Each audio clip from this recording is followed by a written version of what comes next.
Este ato de hoje poderia ser só um ato trivial, mas esse ato representa a demonstração e a manifestação inequívoca do Congresso Nacional, pelos presidentes de suas casas, pelos seus líderes partidários, de que o terror não terá lugar nesse país. Depois da violência na esplanada dos ministérios, os três poderes partem para a ação. Discursos duros contra o golpismo, medidas para coibir novos atos e decisões judiciais tentam evitar a repetição das cenas de domingo. Em uma das ações, o ministro Alexandre de Moraes proibiu a interrupção do trânsito em vias públicas. As autoridades policiais, isso é importante, estão autorizadas a prender em flagrante qualquer pessoa que desobedecer essa decisão, ou seja, que insistir em bloquear vias, rodovias ou qualquer espaço público, porque é a execução da prisão em flagrante delito por desobediência a essa decisão. As autoridades também buscam passar sinais de união. Na tarde de ontem, o presidente Lula se reuniu com o presidente da Câmara, Arthur Lira, que foi ao Planalto entregar o texto do decreto que confirma a intervenção na segurança pública do Distrito Federal, aprovado pelo Congresso. No Supremo, os ministros se movimentam para respaldar as decisões monocráticas de Alexandre de Moraes.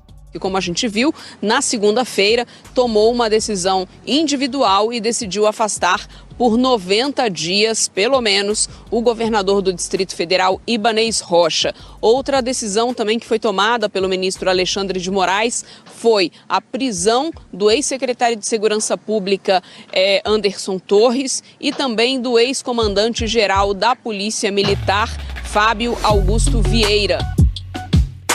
Ao mesmo tempo, o governo tenta desarmar problemas internos. No entorno do presidente Lula, há uma pressão para que a ABIN seja desmilitarizada e despolitizada.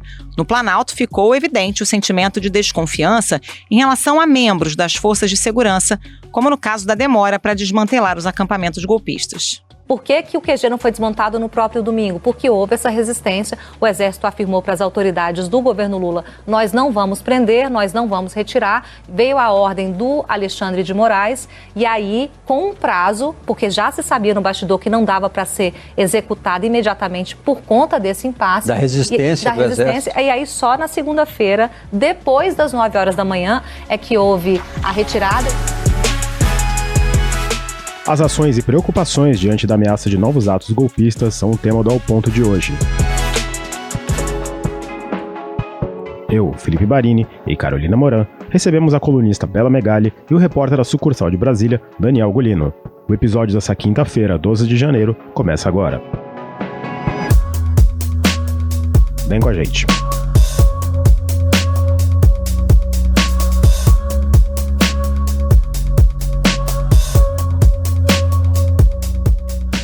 Daniel Golino, como o governo reagiu diante de ameaças de novos atos golpistas essa semana? Qual foi o caminho? Foi a STF, via AGU, para determinar uma reação das forças de segurança que não permitisse acontecer atos semelhantes aos que a gente viu no domingo? Então, Felipe, dessa vez o governo se antecipou. Na terça-feira eles perceberam que já estavam rolando convocações para um novo ato na quarta-feira, e aí na terça-feira de noite a AGU entrou com um pedido no Supremo para o ministro Alexandre de Moraes para tentar impedir a realização dessas manifestações. Eles pediram para que fosse bloqueado em todo o país, que impedisse que as pessoas bloqueassem o trânsito, tanto urbano quanto nas rodovias, e também impedir o acesso de manifestantes a prédios públicos, para impedir coisas como aconteceram no domingo. E aí, qual foi a reação do ministro Alexandre de Moraes? O que tem exatamente nessa decisão dessa quarta-feira, Golino? Então, e aí logo na quarta-feira cedo, o ministro já atendeu o pedido da AGU, assim, praticamente na íntegra, impedindo em todo o território nacional o bloqueio de vias públicas e também o acesso aos prédios públicos por manifestantes, né?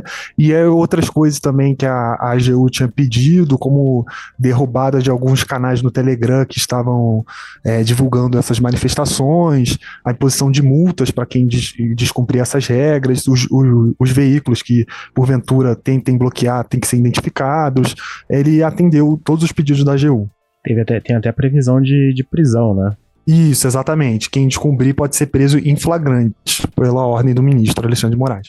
Agora, Gulino, uma parte dessa determinação do ministro Alexandre de Moraes parece uma coisa meio óbvia, né? Porque determinar que as forças de segurança impeçam interrupção de vias, depredações, enfim, é algo que já está no cerne da atuação das polícias, né? Que leitura dá para a gente fazer das entrelinhas dessa decisão?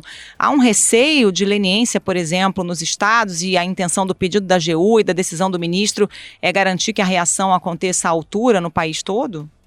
Sim, Carol, é por aí mesmo. Tanto no pedido da AGU quanto na decisão do ministro Moraes, a gente consegue ver que eles dão uma ênfase muito grande de alertar todas as autoridades nos níveis federais, estadual e municipal, para que elas se preparem antecipadamente para não deixar acontecer cenas como essas. Então é meio que um aviso, assim, olha só, dessa vez a gente já está avisando antes o que tem que ser feito, para não abrir margem para uma omissão como aconteceu no domingo. Porque o ministro do Supremo, Alexandre de Moraes, ao determinar o afastamento do governador Ibanez Rocha, destacou a omissão dolosa, ou seja, com intenção dele durante as ações terroristas de domingo.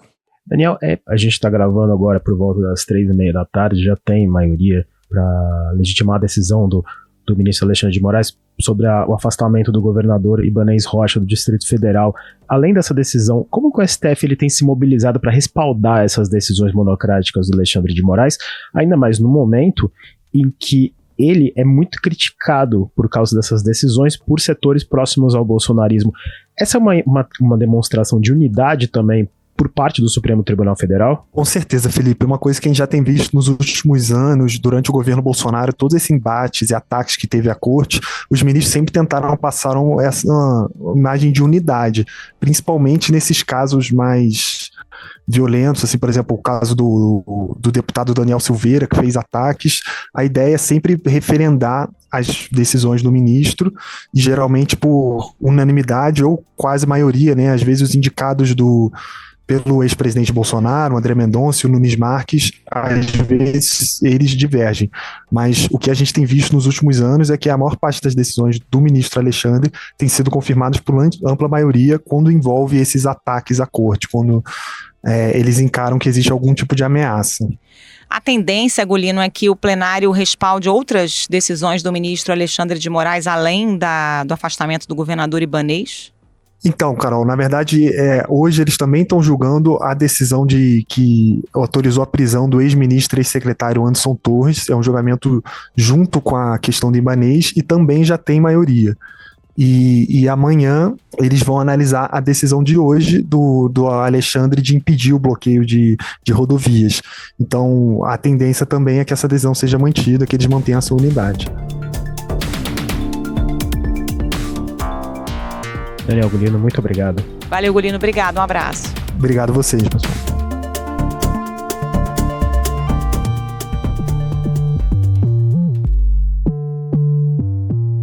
Bela Megali, nessa quarta-feira, o presidente Lula vetou um trecho de um projeto de lei que liberava manifestações políticas de policiais, o que é algo muito simbólico, né? Dá pra gente dizer que existe no governo um receio de um efeito cascata dos atos golpistas do último domingo nos estados com leniência dos agentes de segurança? Carol, acho que dá a gente dizer que existe uma atenção e que a ordem é ter um combate duro a qualquer tipo de leniência ou compactuação com os atos golpistas, seja uma compactuação de pessoas civis ou também compactuação de pessoas da área de segurança, o que é muito mais grave. Já existia ao longo da campanha uma preocupação de como as polícias militares, forças armadas, que se mostraram altamente partidarizadas ao longo do governo Bolsonaro, iriam agir na campanha e no eventual governo Lula. Então, a ordem é estar atento à atuação dessas forças policiais, dessas forças de segurança e aos agentes de segurança de maneira geral, e também ser duro com qualquer tipo de leniência. Esse é o lema hoje. Só que também existe uma preocupação de não colocar todo mundo no mesmo balaio, Carol, porque o que acontece é que o governo vê que existem agentes de segurança sérios que sabem que o seu papel é institucional, é proteger o país, não é proteger um partido ou um político, e que esses não podem ser punidos pela atuação dos demais. Então, esse é o clima hoje. Não achem que as instituições irão fraquejar. O Poder Judiciário, o Supremo Tribunal Federal, e tenho absoluta certeza, com apoio dentro da legalidade, dentro da Constituição da Polícia Federal, as instituições irão punir todos os responsáveis, todos, aqueles que praticaram os atos, aqueles que planejaram os atos, aqueles que financiaram os atos e aqueles que incentivaram por ação ou omissão, porque a democracia irá prevalecer. Bela, e em relação às demais forças de segurança, a gente viu recados muito duros contra o golpismo na posse do diretor da Polícia Federal, André Rodrigues, por parte do ministro Alexandre de Moraes e do ministro Flávio Dino. Esse foi um recado apenas para as forças de segurança ou foi um recado mais generalizado? Felipe, eu não vejo como um recado direcionado à corporação, e sim como um recado direto a todos os golpistas, participantes ou lenientes de atos antidemocráticos. O Alexandre de Moraes fez questão de enfatizar que as instituições, elas não são feitas de muros, vidros, estruturas, que elas são feitas de pessoas, e que pessoas que vão cobrar que a lei seja cumprida. Então, esse foi o espírito. O espírito é mostrar que qualquer conivência, qualquer leniência com essas atitudes golpistas e antidemocráticas não vão ser toleradas, independentemente de sua origem. Inclusive, Felipe, eu cheguei a ter uma conversa com o novo comandante-geral da Polícia Militar aqui do Distrito Federal, o coronel Clepter Rosa Gonçalves, e ele garantiu que tem um empenho muito grande relativo aos policiais militares, para que eles atendam às demandas de proteger os espaços públicos aqui em Brasília, proteger os prédios públicos e agir de acordo com o seu comando. Eu até questionei a ele sobre aqueles policiais flagrados bebendo água de coco, fazendo selfies naquele dia de terror, naquele domingo de terror na esplanada dos ministérios. Se eles vão continuar atuando, se eles vão continuar sendo convocados para coibir manifestações golpistas. Nesse momento, o coronel ficou em silêncio, mas o que ele garantiu é que todos os flagrados também vão responder pelos seus atos. E isso ainda foi enfatizado pelo interventor na área de segurança aqui do DF, o Ricardo Capelli. O Capelli falou que a corregedoria da PM já está tratando do tema e apurando os casos envolvendo os policiais militares que foram coniventes com os golpistas.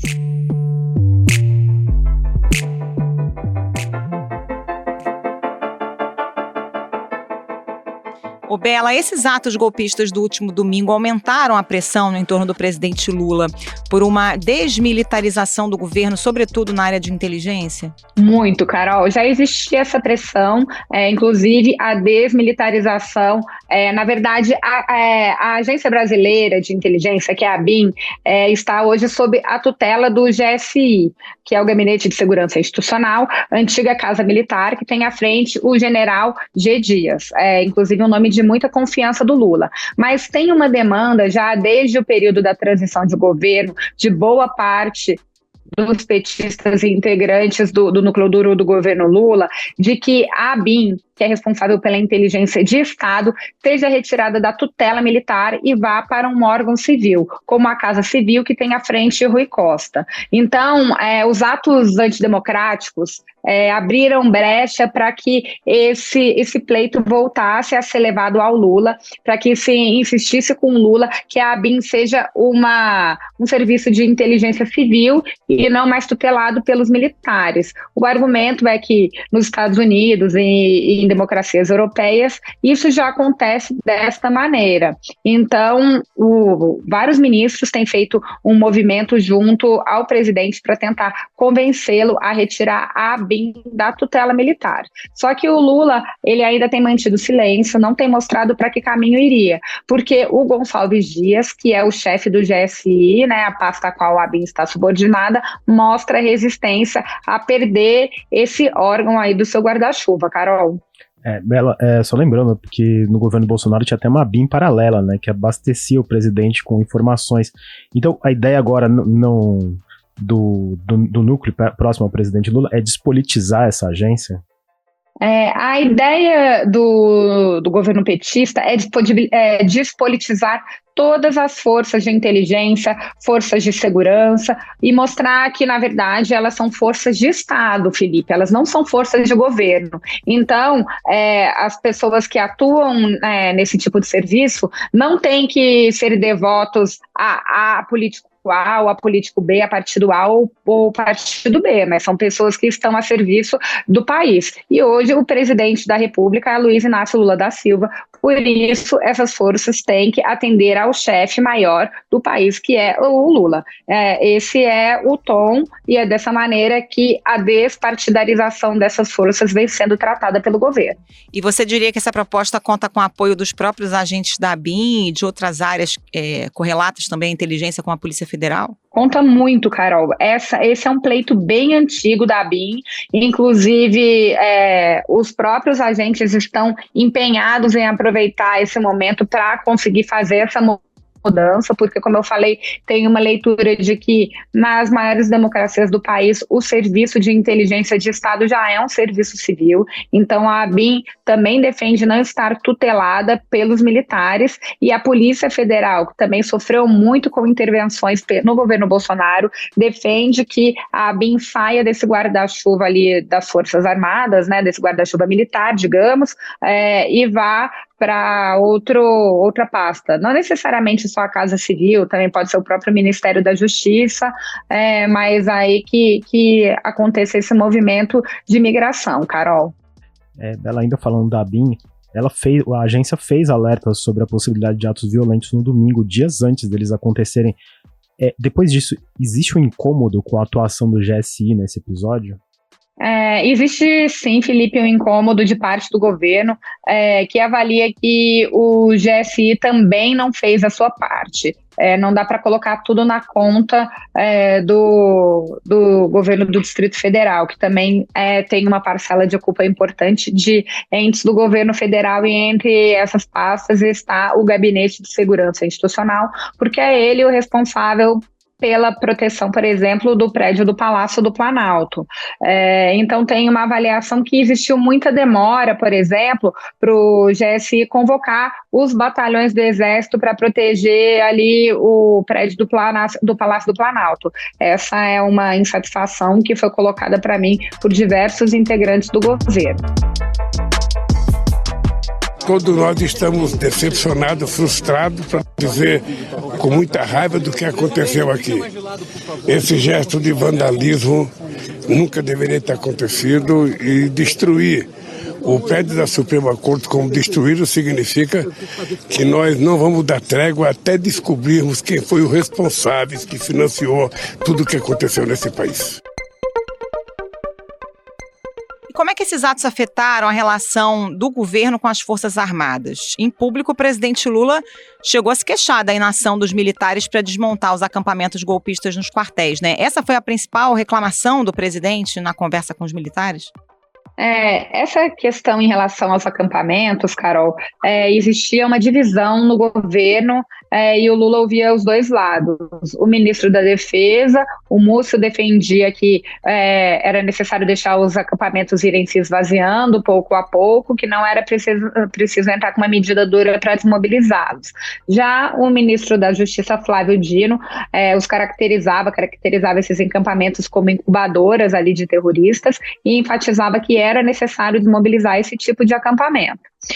O que a gente viu foi que, de fato, a versão do Dino parece ser a mais correta, porque boa parte dos golpistas e vândalos vieram desses acampamentos e sentido a esplanada dos ministérios e provocou aquela série de vandalismo e destruição sem precedentes aqui em Brasília, na Praça dos Três Poderes.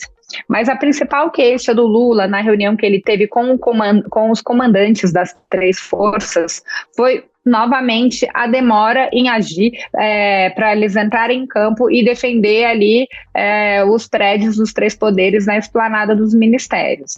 Vale a gente pontuar aqui para o nosso ouvinte que tem no PT um descontentamento latente com o Múcio, que é o ministro da Defesa, desde que ele classificou os acampamentos golpistas como um movimento democrático, chegou a dizer que até tinha primos nesses acampamentos. Então o Múcio está sob uma pressão muito forte dos petistas que acham que é necessário ter um ministro da Defesa de um pulso mais firme nesse momento no cargo. Mas o Lula não escolheu o Zé Múcio à toa. Ele sabe que esse é o perfil dele. Ele é um perfil de diálogo, ele é um perfil conciliador, ele não é o perfil de embate. Então o Lula escolheu o Múcio, que tem esse perfil mais brando para a pasta da Defesa, e o Flávio Dino, que tem um perfil mais duro para o Ministério da Justiça. Carol. Bela, em entrevista ao Roda Viva da TV Cultura, o ministro das Relações Institucionais, o Alexandre Padilha, ele disse que existe desconfiança em relação aos membros das Forças Armadas e de Segurança, mas não às corporações em geral. É esse o clima que você também sente nas conversas com os membros do governo?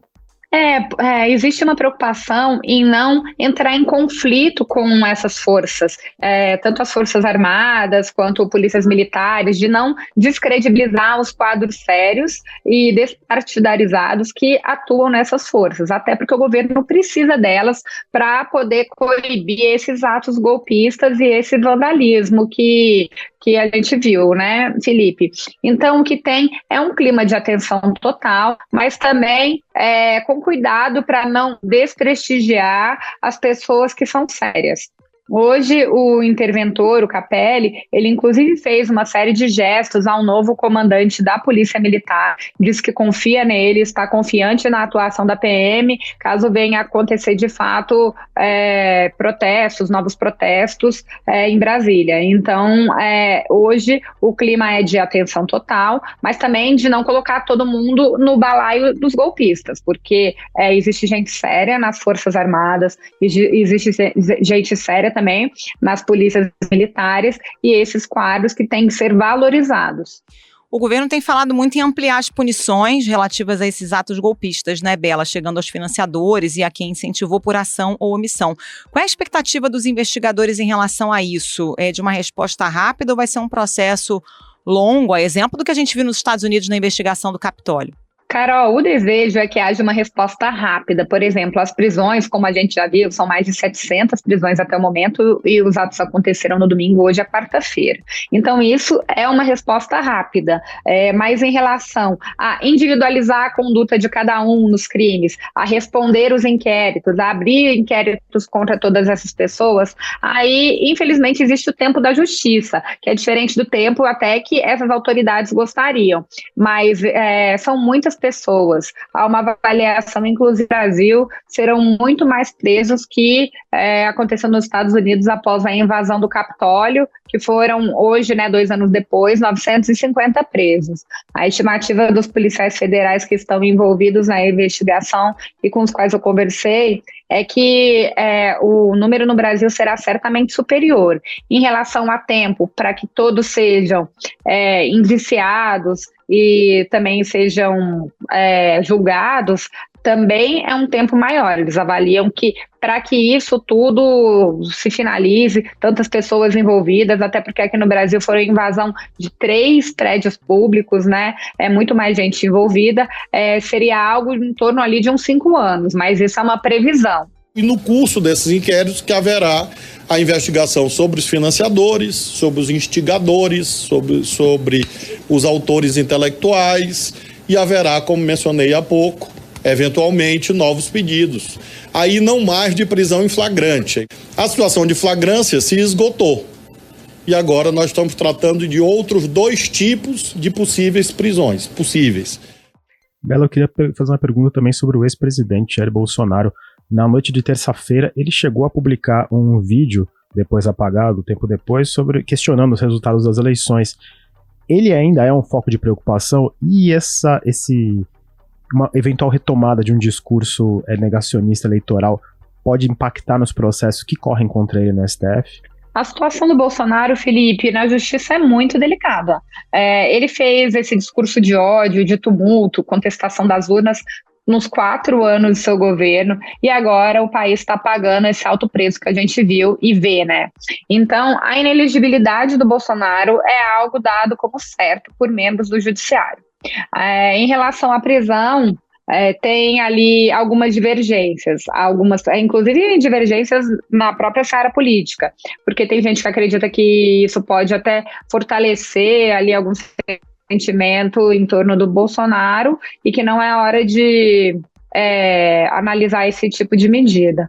Mas a questão é que a inelegibilidade, a chance de o Bolsonaro voltar a concorrer, que inclusive até seria bastante inusitado, né? Ele concorrer num próprio sistema que ele trabalha para destruir e desacreditar.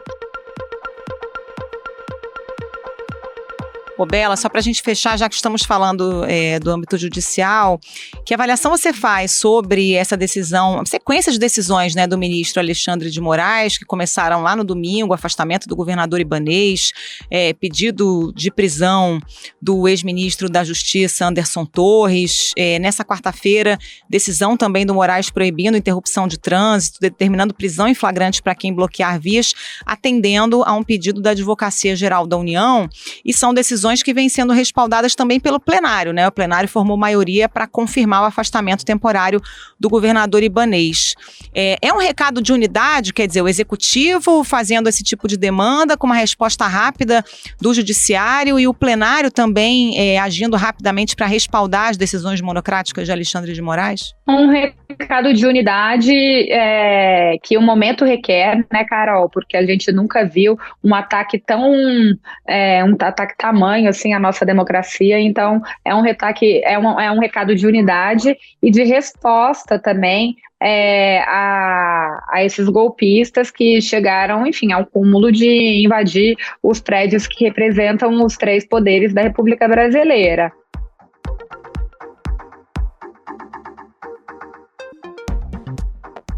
Bela Megali, obrigada pela participação, bom trabalho para você. Muito obrigado, Bela. Obrigada a você, ao Felipe e aos ouvintes. Uma boa semana a todos.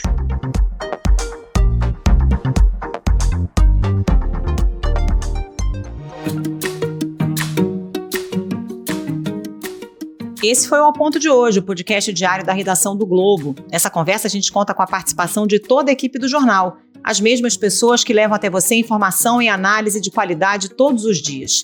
Quer saber mais? Assine o Globo. Acesse assineoglobo.com.br e confira todas as notícias e reportagens especiais. A edição desse episódio é de João Guilherme Lacerda. Até mais. Até mais.